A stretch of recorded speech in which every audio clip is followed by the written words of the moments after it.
안녕하세요. 포스텍 알림이 조수혜입니다. 오늘은 포스텍 기한 181호 포커스로 돌아왔습니다. 오늘의 포커스 11기 이수민 친구를 소개합니다. 안녕하세요. 포커스 11기 옥빛고등학교 이수민입니다. 오늘 수민 친구가 만나 뵙고 싶다고 한 교수님이 반도체공학과 오명철 교수님이었죠? 네, 맞습니다. 그래서 저희가 오명철 교수님을 만나기 위해 포스텍에 있는 IBS 기초과학연구원으로 왔습니다. 기초과학연구원은 세계적인 수준의 기초과학 연구를 위해 대한민국이 설립한 연구원인데요. 이번에 포스텍에 새롭게 건물이 올라가면서 포스텍에도 기초과학연구원이 생겼습니다. 이번에 인터뷰할 오명철 교수님 연구실도 이 건물에 있다고 하니 그럼 한번 가볼까요? 네, 좋아요. 안녕하세요. 포커스 11기로 옥빛고등학교에서 온 이수민이라고 합니다. 안녕하세요. 저는 지금 포스텍 반도체공학과에서 조교수로 있는 오명철이라고 합니다. 옥빛고등학교가 어디 있는 고등학교예요? 경기 북부의 양주에 있는 고등학교입니다. 아, 멀리서 오셨네요. 네. 멀리서 오셨으니까 많은 건 물어보고 많은 것도 얻어가셨으면 좋겠네요. 네, 잘 부탁드립니다. 네, 잘 부탁드립니다. 교수님께서는 언제 어떻게 반도체 분야에 관심을 갖게 되셨나요? 제 생각에는 학부 때 좀 관심을 가지게 된 것 같아요. 그러니까 학부 때 저희가 트랜지스터에 대해서 배울 기회가 있었어요. 이게 뭐랄까, 이제까지 인류가 만들어 온 기술이 이렇게나 대단하다는 거를 이렇게 느끼게 되더라고요. 그때 처음 관심을 가지게 된 것 같아요. 친구는 언제부터 반도체 공학과에 관심을 가지게 됐어요? 저는 게임을 좋아하기도 하고 핸드폰도 자주 접하다 보니까 이 핸드폰이 어떻게 디테일한 거를 표현할 수 있는가 그런 관심을 갖게 되다 보니 반도체에도 자연스럽게 관심을 갖게 됐던 것 같습니다. 제가 연구한 저참 반도체는, 그러니까 이참 반도체는 기존 반도체랑 다르게 원자 한 층이나 아니면 원자 여러 층으로만 된 그런 반도체 물질을 말하는 거예요. 이 반도체가 왜 주목을 받고 있냐 하면 투명하고 플렉서블한 그런 소자를 만들 수 있다. 사실 그거보다 더 중요한 게 있어요. 뭐냐면 반도체 소자를 이제는 그 공정이 점점 미세화지면서 이제 피치가 거의 한 수 나노미터 사이즈 피치까지 이제 만들 수 있어요. 그런데 이렇게 되면은 쇼 채널 이펙트라는 게 발생을 해요. 원치 않게 전류가 다른 데로 누설하거나 아니면 컨트롤이 잘 안 되고 막 신뢰성에 문제가 생기는 그런 걸 통칭하는 거예요. 제가 연구한 방법은 새로운 소재를 써가지고 이걸 극복하고자 하는 거예요. 이게 이차원 반도체입니다. 이차원 반도체가 어떤 게 있냐면 단원자층에서도 일단 나노미터 사이즈가 돼도 이제 원자층이 굉장히 안정적이고요. 게이팅을 통해서 그 채널의 컨트롤이 더 잘 되고요. 그리고 무엇보다 이제 원자 한 층이니까 집적도를 굉장히 높일 수가 있어요.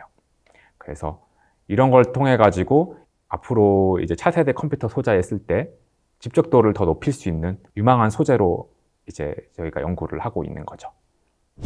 그러면 그 저차원 반도체가 계속 발전해 나가서 실생활에도 쓰일 수 있는 발전이 이루어진다면 저희의 삶은 어떻게 변할 수 있을까요?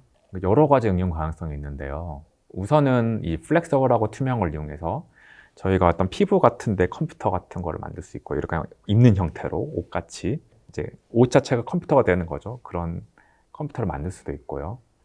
집적도를 굉장히 높일 수 있기 때문에 뭐 나노 로봇 같은 거 만들 때 도움이 될 수 있게 되고, 아니면 저희가 지금 인공지능 같은 거 연구할 때 굉장히 큰 서버가 필요해요. 그런 서버가 그렇게 클까지 필요 없고 저희가 사실 연구하는 PC 사이즈 정도로 작아져서 인공지능 같은 게 돌아갈 수 있는 그런 시스템을 저희가 기대해 볼 수도 있는 거죠. 만약 그런 것들이 현실이 된다면 정말 영화에서나 불법한 일들이 현실에서 일어날 수 있을 것 같은데요.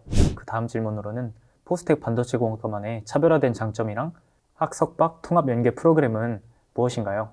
반도체 공학과의 차별화된 장점이라고 하면 반도체 관련된 지식을 넓게 배울 수 있다는 거라고 생각해요. 왜냐하면 반도체가 어떻게 보면은 물리도 들어가고 화학 그리고 신소재, 뭐 전자공학 이런 게 모든 게 다 집약된 통합학문 이런 성격을 띠고 있거든요. 그런데 그런 것들을 각각 과에서 전부 다 들을 수는 없어요. 그런 것들을 어떻게 보면 넓은 관점에서 배울 수 있는 그런 장점을 가지고 있다고 생각을 하고 있어요. 그리고 학석박 통합 연계 프로그램이라는 게 어떤 프로그램이냐 하면은 학사 과정을 3년에 마치고 그 다음에 나머지 석박사 과정을 3년 안에 더 맞춰서 통합 6년 안에 박사까지 졸업을 한다, 박사학위를 받는다 이런 프로그램이에요. 3년 동안에 저희가 졸업 요건을 전부 다 마치고 박사학위를 받아야 됩니다. 물론 그 사실 3년이라는 게 석박 통합 과정에서는 어떻게 보면 너무 많이 짧을 수 있기 때문에 저희는 학부 때부터 연구 참여를 해가지고 랩에 들어가서 연구를 시작하도록 일단은 권장을 하고 있고요. 그리고 처음에 저희 학부에 들어와서 3+3 과정을 희망하는 학생들에 한해서 이 자격이 된다면은 그 과정을 이수할 수 있도록 하고 있습니다. 교수님께서 생각하시는 반도체 연구원으로서의 중요한 역량은 무엇이라고 생각하시나요? 반도체 연구자가 아니고 그냥 연구자로서 가장 중요한 역량이 뭐냐 하면 두 가지가 있는데, 하나는 인내, 두 번째는 끊임없이 질문하는 자세라고 생각을 합니다. 이게 끊임없이 질문하는 자세가 왜 필요하냐 하면, 이제 연구자들은 어떤 과학이나 공학의 발전을 이뤄내기 위해서는 어떤 현상이 발견이 되면 그것을 계속 질문을 해야 돼요. 저희가 그 질문거리에 대해서 답을 찾는 과정에서 과학, 공학이 발전하는 거예요. 그게 첫 번째 이유고, 인내는 왜 필요하냐면 연구를 하다 보면은 결과가 잘 안 나올 때가 굉장히 많아요. 어떤 경우는 몇 년이 늦어지기도 해요. 그런데 그 시간 동안 계속 꾸준히 저희가 노력을 하다 보면은 어느 순간 이 결과가 나오게 되거든요. 그래서 이 두 가지가 가장 중요한 자세라고 생각하고 있어요. 이렇게 시간 내주셔서 인터뷰해 주셔서 정말 감사합니다. 마지막으로 저를 포함한 포스텍에 진학을 희망하는 학생들에게 조언 한마디 부탁드립니다. 제가 학생들한테 말하고 싶은 거는 끊임없이 질문하라 인 것 같습니다.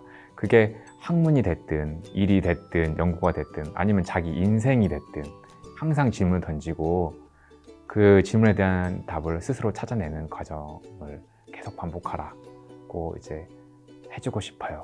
그러면 나중에 자기가 그 걸어온 길을 뒤돌아봤을 때도 충분히 후회 없는 길을 걸을 수 있을 것 같습니다. 만약에 연구에 대한 질문이나 학문에 대한 질문이 있으면 그런 것들에 대한 답을 줄 수 있는 아주 좋은 인프라가 이제 이 포스텍에 잘 있습니다. 그래서 포스텍에 오셔서 그런 것들에 대한 답을 찾아가는 것도 좋을 것 같습니다. 여러분들 포스텍에서 만날 날을 기다리고 있겠습니다.